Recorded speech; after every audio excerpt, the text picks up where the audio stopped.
அனைவருக்குமே வணக்கம். சற்று முன் கிடைத்திருக்கக்கூடிய ஒரு மிக மிக முக்கியமான செய்தி ஒன்று வெளியாகியுள்ளது. சற்று முன் உதயநிதி டெல்லி திகார் சிறையில் அடைப்பு, கதரும் முதல்வர் ஸ்டாலின். இது மாதிரி பார்த்தீங்கன்னா செய்திகள் வெளியாயிருக்கு. அனைவருக்குமே தெரியும், அண்ணா பல்கலைக்கழகத்தில் நடந்த பாலியல் தொந்தரவின் அடிப்படையில் இப்போ அதிரடியாக பார்த்தீங்கன்னா இந்த வழக்கு குற்றவாளியாக கைது செய்யப்பட்டு இருக்கக்கூடிய ஞானேசர் அவர்கள் பார்த்தீங்கன்னா இப்போ அவருக்கு ஆயுள் தண்டனை 30 ஆண்டுகள் வழங்கியிருக்காங்க. இந்த ஆயுள் தண்டனை அடிப்படையில் இப்போ அதிரடியாக பார்த்தீங்கன்னா அவர்கள் கொடுத்த வாக்குமூலத்தின் அடிப்படையிலும் அதேமாரி பெண்கள் ஒருவர் பார்த்தீங்கன்னா இப்போ தாமாக முன் வாக்குமூலம் கொடுத்த சம்பவம் பரபரப்பை ஏற்படுத்தியிருக்கு. இதனால் தான் ஏற்கனவே உதயநிதியுடைய பேர் அடிபட்டு இருந்தது. அதேமாதிரி திமுக இருக்கக்கூடிய முக்கிய அமைச்சர்களும் பார்த்தீங்கன்னா இதில் சிக்கியிருந்தாங்க. சுப்பிரமணியன் அவர்களும் பார்த்தீங்கன்னா சிக்கி அவர் இவர் திமுக சேர்ந்த ஒரு நிர்வாகியே இல்லை அப்படின்ற இந்த பொய்யால் தான் பார்த்தீங்கன்னா இப்போ அதிரடியாக திமுக மீது ஒரு மிகப்பெரிய ஒரு சந்தேகத்தை ஏற்படுத்தியிருக்கு.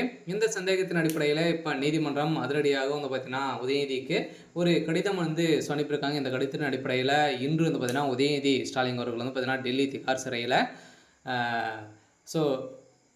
ஆஜராயிருக்காரு. இதனால் தான் இன்று திடீர் கைது செய்யப்பட்டார் அப்படின்ற மாதிரி ஒரு தகவல் வெளியாக இருக்குது. இந்த தகவலின் அடிப்படையில் தான் திமுகவில் ஒரு மிகப்பெரிய பரபரப்பை ஏற்படுத்திருக்கு. அதனால் திமுக ஒரு முக்கிய பொறுப்பில் முக்கிய முதலமைச்சராக இருக்கக்கூடியவர் தான் பார்த்தீங்கன்னா உதயநிதி ஸ்டாலின் அவர்கள்.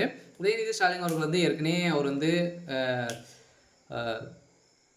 கட்சிக்கு வந்ததிலிருந்தே ஒரு மிகப்பெரிய பிரச்சனை. அவர் திமுகவில் பார்த்தீங்கன்னா துணை முதல்வர் ஆனதுலேருந்தே அவருடைய வாய்க்கொழுப்பாலே பார்த்தீங்கன்னா இது வரைக்குமே ஒரு மிகப்பெரிய ஒரு பின்னடைவு சந்தைக்கு சடைஞ்சிருக்காரு.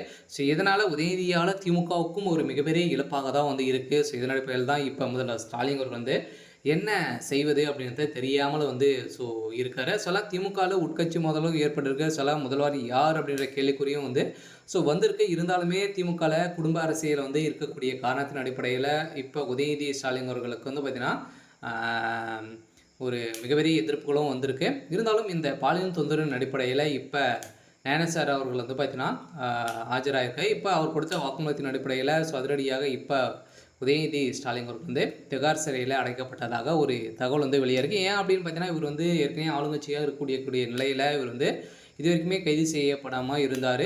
இப்போ நீதிமன்றம் போட்ட உத்தரவின் அடிப்படையில் உச்சநீதிமன்றம் பார்த்தீங்கன்னா வழங்கிய தீர்ப்பின் அடிப்படையில் இப்போ உதயநிதி அதிரடியாக கைது செய்யப்படணும் அப்படின்ற மாதிரி இப்போ அதிரடியாக உத்தரவு போட்டிருக்காங்க. இந்த உத்தரவின் அடிப்படையில் இப்போ தேடி வராங்க. சில உதயநிதி ஸ்டாலின் விரைவில் கைது செய்யப்படாரு அப்படின்ற தகவல் வெளியாக இருக்குது. இருந்தாலுமே என்ன நடக்க போகுது அப்படின்றத வெயிட் பண்ணி பார்க்கலாம். இது மாதிரி செய்திகளை தெரிஞ்சுக்கணும் அப்படின்னா மறக்காமல் நம்மளுடைய சேனலை சப்ஸ்கிரைப் பண்ணி சப்போர்ட் பண்ணுங்கள். தேங்க்யூ.